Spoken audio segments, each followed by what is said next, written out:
Bir tuğanımızdan soru keliptir. Assalamu alaikum wa rahmatullahi wa barakatuh.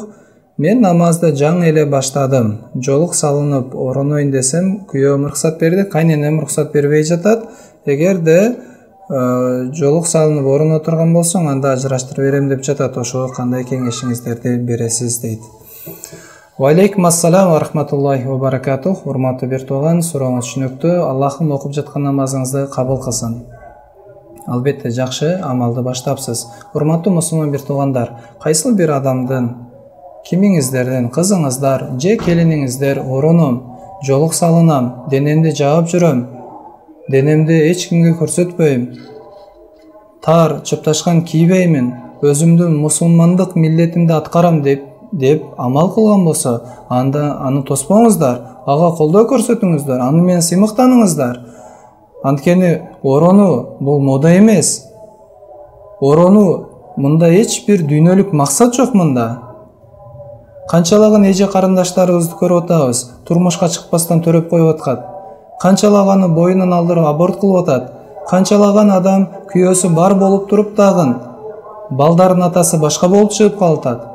Ал эми бир адам өзүнүн миллетин аткарып, ушундай жаман иштерден алыс болоюн, такыба болоюн деп аракет кылып аткан болсо, ага анда аны тосуканыбыз бул таптакыр туура эмес. Ага колдоо көрсөтөйлү, урматтуу бир туугандар. Анан да динибизде бизде эреже бар. Ла таата ли махлуқин фи маъсиятил халиқ. Инсандарга итаат кылынбайт Аллахка күнөө болгон нерседе. Эгерде ата-эне же күйөө эмне бир жаман амалды, арам нерсени кылууга буйрук берсе, же болбосо жакшы амалды, фарз, важип амалды таштоого буйрук берген болсо, анда бул нерселерди аткарбайбыз, бул нерселерди укпайбыз. Эгерде уккан болсок, биз күнөөкөр болобуз. Пайгамбарыбыз саллаллаху алейхи ва саллям айтат: "Иннама таату фил ма'руф." Итаат кылуу жакшы нерселерде. Итаат кылабыз, эгерде динибизге каршы болбосо. А динге каршы мункар, жаман иштерге буйрук берген болсо, албетте буларды биз укпайбыз. Анткени Аллахтын акысы башкалардын акысынан алдын турат.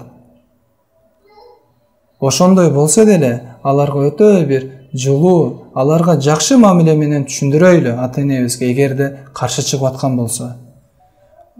Кайненеңизге жакшы кызматыңызды кылыңыз. Ошол үйдө кайненеңиз каалагандай жүрүңүз, ал эми сыртка чыкканда болсо, Аллахтын каалагандай ошо оронуп алып жүрүңүз.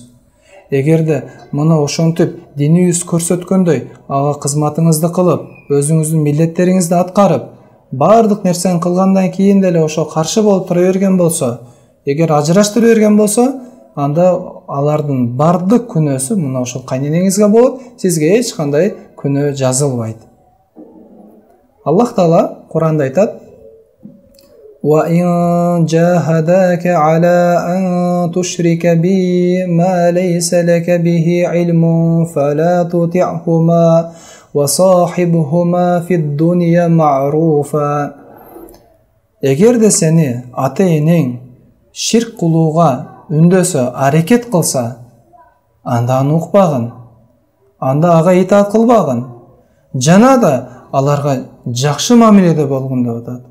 Эгерде ата-энебиз бизди жаман нерсеге буйруса дагы, биз алар ошо жаман нерсеге буйруганын аткарбайбыз, ошону менен биргеликте аларга жакшы кызматыбызды кылабыз, жакшы сөздү айтышыбыз керек. Аллах Таала ушинтип васият кылып атат.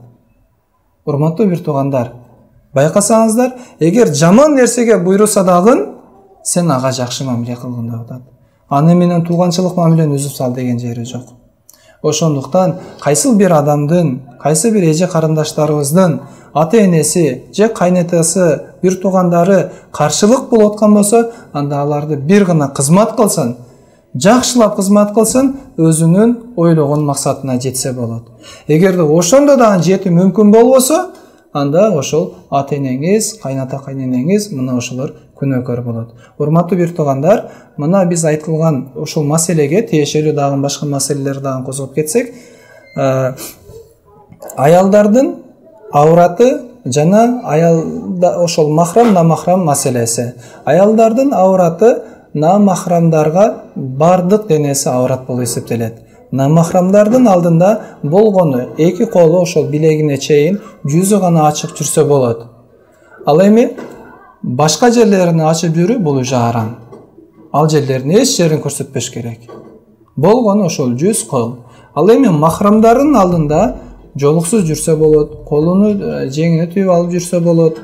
Махрамдар кимдер десе, албетте анын балдары, анын ата-энеси, ошол ата-энесинин бир туугандары, тагалары, чоң аталары дегендейчи, балдардын балдары, булардын бардыгы махрам болот. Ал эми күйөө менен аялдын ортосунда эмне аврат жок. Бардык денеси көрүүгө адал. Ал эми аялдардын бири-бири менен болгон авраты ошол кандай эле эркектердин бири-бири менен болгон авратындай. Ошол киндиктин астынан тизесине чейин аврат болуп эсептелет. А калган жери аврат эмес. Урматтуу бир туугандар, кимде ошол диний суроолор болгон болсо, анда ошол экранда турган WhatsApp номерлерине WhatsApp аркылуу суроолоруңуздарды узатсаңыздар болот. Ошол силердин сурооңуздарга WhatsApp аркылуу же болбосо видео аркылуу жооп беребиз иншалла. Ва ахиру дa'ван анилхамдулиллахи rabbil alamin.